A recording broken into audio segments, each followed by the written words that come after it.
Hi, I'm Kevin Searcy. I wanted to make a product review for actually a new lightsaber sold by SabersPro. At least it's new on their website. It's the replica of the Skywalker Legacy lightsaber. It's listed as the Anakin lightsaber, but same thing. And I wanted to kind of put a backstory that at first, of course, I was elated that I got it because, of course, I grew up with the Star Wars universe, the originals trilogy, and everything. And I had a bit of a roller coaster because after I charged it, it just would not turn on. And I was super disappointed, a little pissed, and contacted their support asking for a refund. But then, after a few days of trying and retrying everything, there was one thing I did differently that made the whole difference in the world, and now I'm just elated.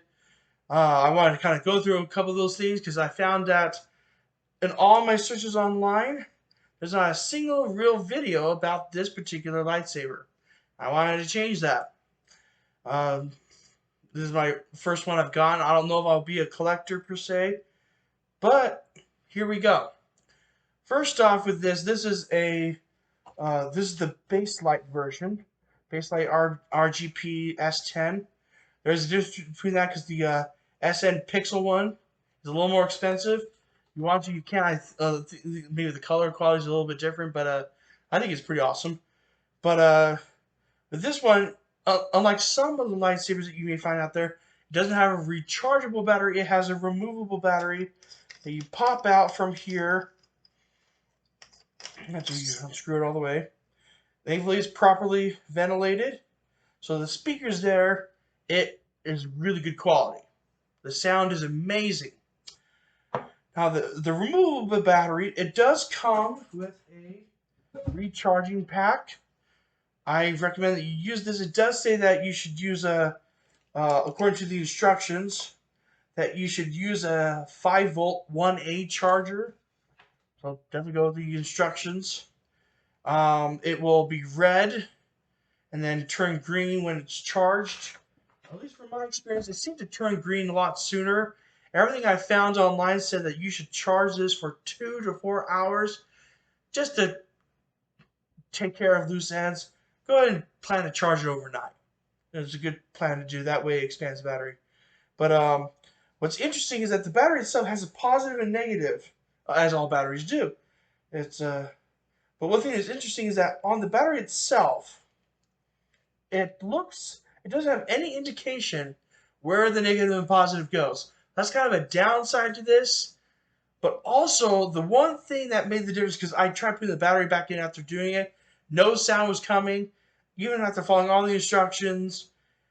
The one thing I did differently is that I took the positive end and put that on there first, and then put the negative on there.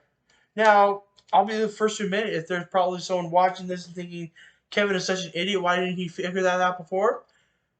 That just shows that I don't know everything, and I don't plan on knowing everything anytime soon. But as soon as I did that, and I was screwed back in because I tried many times. This was arrived a few days ago, so you can imagine how many times I tried and retried. I screw it back on, nice and secure, and then I press and hold the button. Now, when it comes to the instructions, when it talks about seconds, they're talking 1 Mississippi, 2 Mississippi, is like full-on seconds. So I'm press and hold this bottom button. The one that, it seems like there's a button on the top one doesn't do anything. So it's the bottom one.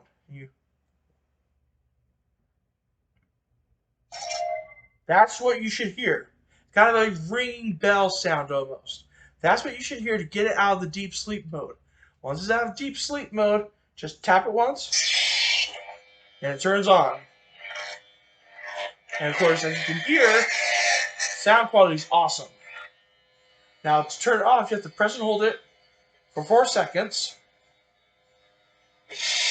What's also awesome is that you can swing it to turn it on. And then if you tap it, it goes through like the sound effects. You press and hold it for 1 second.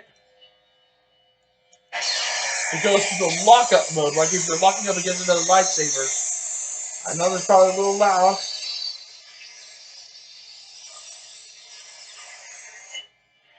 And then I held it down for 2 seconds, and then now I can change the color. Now I'm going to turn it off for a moment. Another thing that you'll notice that, like, maybe there's some lightsabers out there where you can program for these to do anything. These are just for show. Now the lightsaber, it's like the blade itself, it comes with a screw, and you just stick it on and screw it. Most blades out there, they're a little bit universal, so I don't think if you haven't broke this, you wouldn't have a hard time finding a replacement one. They usually run about $25. But so far, I am pretty satisfied with this. I made sure to send a message back to the SabersPro support, let them know that they can consider the matter resolved, and we got to take care of it, and I put in detail what I did differently. But I hope that maybe this video gets to their website somehow, or maybe a link or whatever. But my experience with this taught me a few things, and for one thing, it's my first lightsaber. But this is a great product. I'm satisfied with it. It goes through pretty much all the colors, and it has some sound effects as well. One thing that's interesting, I don't know if it'll do it by before I choose to end this video, but after a while it goes into deep sleep mode by itself, and it'll do a little sound effect of it. But I thought that was pretty cool. It helps to save power, because if it's in standby mode, it is slowly depleting on the power. I haven't yet found if there's a indication like if the battery's low or whatnot, but I've seen online that these batteries should last for like a month with normal wear and whatnot. But basically, so far, I still give this a 5-star rating. The only thing I wish that there was a possibility for is that online is just an email only support. I would have loved if there was a chat based, and of course, there's nothing on top of it. It would be great if there was a phone support, but I can definitely handle chat support because it's almost like talking to an actual person, but email tends to take too long. That's my only qualm with the manufacturer. I wish that they had a chat support. But other than that, I am pleased, and I hope that this helps you if you choose to buy this. Like, this is about $400. My wife got this for me for my birthday, and so far for $400, this is pretty much worth it. I mean, it's a nice, good weight. It's metal. It looks pretty much exactly like what you find in the movie. It does have this little clip thing here for like if you want to clip it onto your belt or whatnot for Halloween or whatever. Other than that, yeah, pretty satisfied with it. The instructions do kind of detail like how to change the blade color, the lightsaber effects, and whatnot. And if you feel so inclined, I definitely recommend this product.